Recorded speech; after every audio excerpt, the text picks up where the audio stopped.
IPS अधिकारी अमितेश कुमार यांनी अखेर पुणे पोलीस आयुक्त पदाचा चार्ज घेतला। मावळते आयुक्त रितेश कुमार यांच्याकडून अमितेश कुमार यांनी पदभार स्वीकारला। चार्ज घेताच कुमार यांनी गुन्हेगारांना कडक इशारा दिला।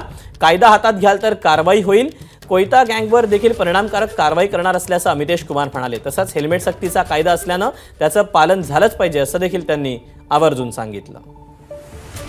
हेल्मेट घालणे हे अनिवार्य आहे आणि त्याचे कंप्लायन्स व्हॉलंटरी कंप्लायन्स वाढायलाच पाहिजे। एन्फोर्समेंटमुळे किंवा अवेअरनेसमुळे एन्फोर्समेंट तितके जितके डिटरन्स होईल, परंतु हो बरोबर आहे, हेल्मेट्स घालणे आणि सीट बेल्ट्सचे वापर करणे आणि इतर जे सेफ्टी मॅन्डेटेड सेफ्टी नॉर्म्स आहे, जे ग्लोबली रिकॉग्नाइज्ड सेफ्टी नॉर्म्स आहे, ते होणारच आहे। हेल्मेट अत्यंत महत्त्वाचे आहे। ABP माझा, उघडा डोळे बघा नीट।